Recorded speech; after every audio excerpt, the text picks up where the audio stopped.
What's up guys, it's your favorite Kiwi coach. Welcome back to another student before and after video. We haven't done one of these in a while. I know you guys have been missing them, so without further ado, let's go do this thing.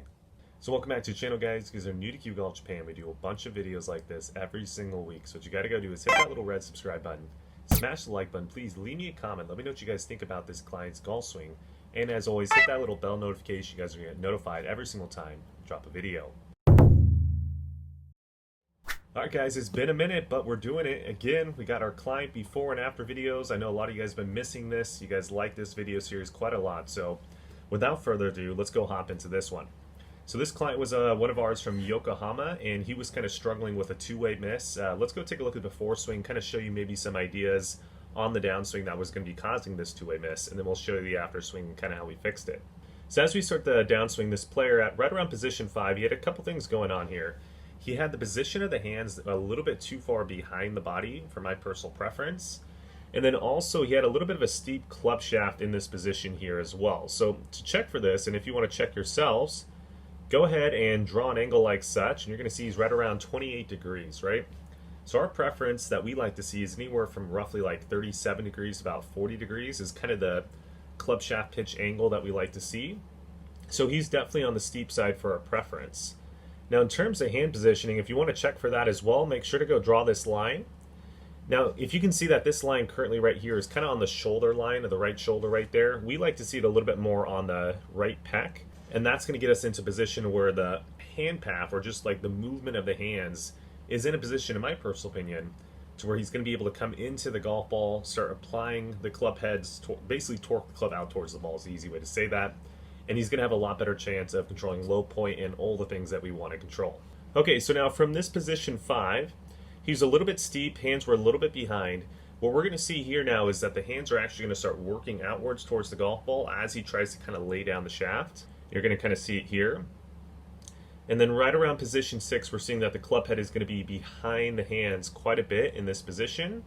His hand path hasn't worked too far out towards the golf ball. He's actually almost in our ideal preference. We like to see it right on the toe line. But because this club head is so far behind him, what he's probably going to have to start doing from here is he's going to have to start raising the hands. Because again, if he doesn't raise the hands or raise the handle like this, the club head's probably going to hit behind the golf ball, right? He's going to duff a lot of shots. So what he does, which is an athletic motion, is he starts to kind of ulnar deviate the wrist, which raises the handle, and he starts to back away from the ball ever so slightly to kind of shallow out that angle attack and make sure the club head is not going to hit down behind the golf ball. Now, because he's doing all this stuff and because his club head was behind at position 6, we're seeing an entry that's pretty far from the inside here. And then as he exits, he also exits pretty straight here, right? So he had a relatively decent in to out path, maybe a little bit too much for our liking. And he was definitely struggling with big blocks out to the right and then hooks off to the left, right? And then as he came in through the shot, we're going to see a little bit of a chicken wing kind of follow through.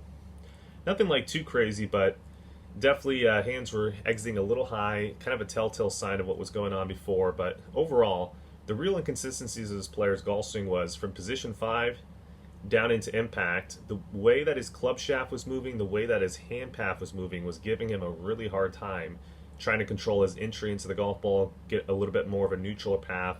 He just couldn't do any of the things that he wanted to do to get rid of this kind of double miss. Alright, so now working back to the after swing, what we're going to see here, which is much different, is we're going to see a much different hand path, and we're also going to see a much different club shaft pitch around position 5, and that can be kind of highlighted right here. So if we go draw the same angle on here, we're going to see that the club shaft pitch, I believe, is closer about in the high 30 range. Let me double check real quick for you guys. So roughly right around 40 degrees, which again is in our acceptable preference, but yes, much more shallow than the one before. Remember, the one before was about 22, 28 degrees or something on those lines.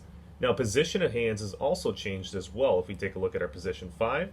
So from here, if we draw this angle, now it's actually in front of that right shoulder, and it's pretty close to the right pec, pretty much right where I'd like to see it. So he made a good change there, and the way that he got to that change was pretty exaggerated, right? Which is for another video.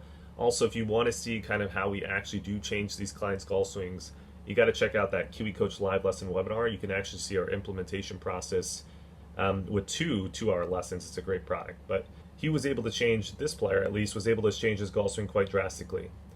Now from here, as he gets into position 6, because the hand path is moving ever so subtly different, because he's torquing the club a little bit differently, we're actually seeing a P6 to where now the club head is in line with the hands. As before, you could see it was kind of back here. Now because of that different position 6, you're going to see that the entry into the golf ball before, again, remember, was a little bit too far in out. Now he's actually entering in a little bit more masagu, a little bit more straight. And then as he gets into the golf ball, we're seeing a much different starting line of the golf ball, and we're seeing a much different entry and exit of the golf ball. He's starting the golf ball much more online, as opposed to this one. You can see he starts it pretty high and right. This one was a little bit still kind of high, but it was definitely exiting at least, or starting on the line that he wanted to for a little bit of a push draw. But he's doing a much better job there. And then as he starts to come through the golf ball, we're seeing the exits getting a little bit lower. He's definitely getting rid of that chicken wing. He's starting to release and rotate through the shot a little bit more effectively here. And he's doing a pretty damn good job for his first lesson. So to kind of wrap that up, yes, we did change top of swing, which I'm not going to talk about in this particular video just because we've talked about it quite a bit on this channel. So hopefully you guys can see the change in the top. But the main thing I wanted to highlight was position 5 club shaft pitch, hand path position. That was a pretty big change, and because the club shaft pitch was a little bit more on the flatter side, it encouraged this player a little bit more to want to steepen the club head from P5 to P6, as opposed to before he wanted to kind of shallow the club head from P5 to P6. And again, that's if you're shallowing from P5 to P6, depending on kind of where the club shaft was at P5, you're most of the time going to be entering in a little bit too far from the left side of the ball like this player, and you're going to struggle with that two-way miss. This intro is much more straight on, and he's now going to have a lot better chance of starting the golf ball online and minimizing that two-way miss lateral deviation. So if you guys enjoyed this video and you guys want to watch more, we have a bunch of webinars on our website I want you guys to go check out. So if you want to know the exact checkpoints that we talk about in my personal lessons with my clients, check out our P1 through P10 webinar recordings. We have P1, P10 for irons. We also have P1 through P4 for driver checkpoints. We're going to be doing P5 through P10 hopefully pretty soon for the driver checkpoints.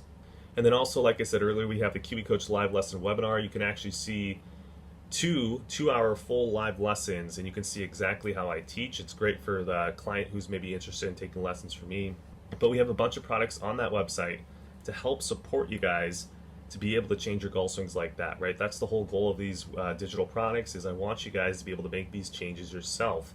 And trust me, a lot of these times in lessons these days, I'm not even supporting these clients. They're able to do this just by me talking to them and them understanding how to change their golf swing. So you got to check out those products. Other than that, I'll leave this one off. Hope to see you guys again soon. I'll catch you in the next video.